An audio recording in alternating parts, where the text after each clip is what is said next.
Welcome to the new chapter, and in this chapter we'll be building pagination for our product list. Alright, so we already have a state, page state over here. So let's take it to the top and then add a small comment over here, pagination state. And now, because for this we'll need the total number of rows we are getting from the API. So let's open up network tab and let's refresh. And if we go over here, or maybe let's double click it, and if we unwrap all of this, and as you can see there's a total 194, right?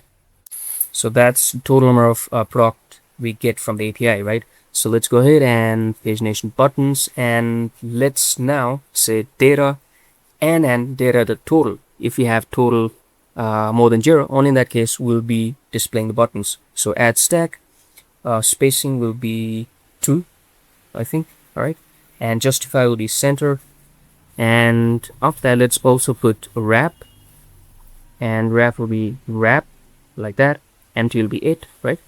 And here we'll be displaying our buttons. So we'll have 3 buttons, right? So one will be previous button and one will be next button, and in the middle we'll have the rest of the buttons, right? So let's go ahead and make a previous button. So button will come from Soccer UI, and inside of it let's put previous, and here let's give size. First of all, let's make a breakpoint, and for base it'll be extra small, and for medium it'll be small, and after that let's on click. So it'll be set this prev and math.max prev -1 and then 1, right? So it'll basically be previous -1, right, when on click. And is disabled is page equal 1, and color scheme will be brand. Now let's test it. As you can see, it is in the disabled state when we are in page 1, right? Now let's copy this and make for the next button as well.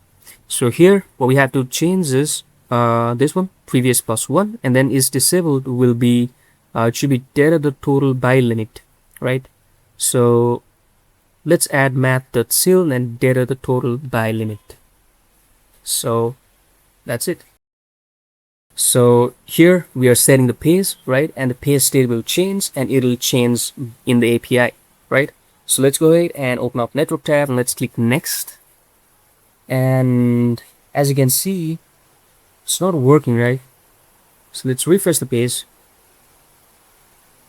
and let's try again, and it's still not working. So let's try removing this math.max and just put previous +1. Alright, so let's hit it again, and still not working. So let's go to top and see if our page state is correct or not. So let's go to this hook, and there you can see initial is 1, and in our query RAM it is set properly as well. So I think seems to be correct. So let's open up Copilot, Control-Alt-I, and let's hit the prompt, because a lot of times instead of debugging ourselves, it is better if we can debug using AI, because that'll be more efficient, right? So it was actually a small typo. We're actually using small c instead of capital C, right? So that was the issue. So let's go ahead and test it again, and now as you can see the API is hitting properly, right? So when we click next, it is actually increasing the page, and when we click previous, it is actually decreasing the page number. So it's working. So now let's make the rest of the buttons. All right, so for that we'll first build a function, right? And so let's go over to the top and make a function, right?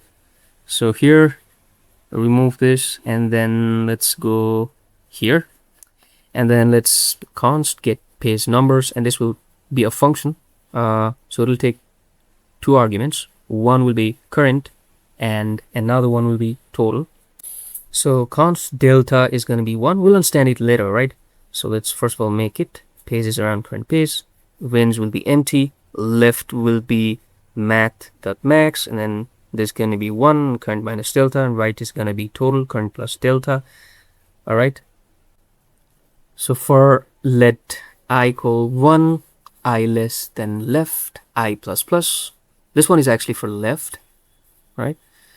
And if I less than or equal 2, or I is greater than total minus 2, and this should actually be 1, right? All right, so or if I greater than or equal left, and then if I less than equal right. In that case, what we'll be doing is we'll be pushing I to the range. And for else if, let's see the suggestion range, and then range length -1. If it's not equal ellipsis, range push, otherwise return range, right? So this function will basically return us the range. Left, all right, let's start from the left, right? So this is for the left buttons, right? So, and right is for the right button, right? This one. And for delta means the number of pairs around the current page, right? Because if you're in, let's say, page 5, then we should display 4 and then 6, right? Because that's the neighbors. So 1, right? And for range, range is basically the number of buttons we'll be rendering, right? So it's actually a array. And then this function here, what we're doing here is we are actually displaying the left buttons to be shown and the right buttons, and then the ellipses, right? And finally, we are returning the range. We need to, the range is total number of buttons or array to be displayed, right? So now let's go over here and then let's call that function get page number. So it's actually like that, page and then mat seal total by limit, and then we'll be using map, right? So it's a function. So inside of here, let's give p and then I, page and then index, right? And here, let's first display the ellipsis condition, right? So if p, so if it equals to this ellipsis, then we'll be displaying the ellipsis. And so let's make ellipsis over here first. So let's make text, and then key will be index, and then let's add padding horizontal and then ellipsis, like that. And over here now we'll be displaying the button, right? So here let's add p, and then over here let's add key first of all, and after that let's add background. So if we are in the current page, then we'll be adding brand, otherwise we'll be displaying the inactive button color. So it'll be gray, right, in light and dark mode, right?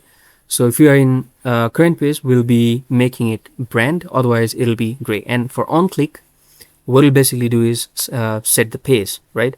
And then this size with breakpoint base as extra small, and then medium will be small. Now if we refresh, let's refresh the page, but we're not rendering the buttons, right? So there's some issue over there. So let's go to this function and let's see if there's something. So there's delta, range, left, right, everything is correct. And for left and right, we're pushing the range, and for ellipsis, we're pushing as well. So let's open this and let's see number of buttons in the middle of the next and pref for pagination not being rendered. So, in these minor issues, it's better to ask AI, right? So as you can see, it's actually separating the logic, right? So I think this, this should be better. Okay. So let's open up network tab and let's check it out. And as you can see, it's actually working, right? And we're actually getting the desired results as well. Like if you're in the current page 18, we're actually getting 17 and 19. And it's actually displaying the first 2 pages, 1, 2, and then the last 2 pages. So that's it. In our next chapter, we'll be working on product detail page.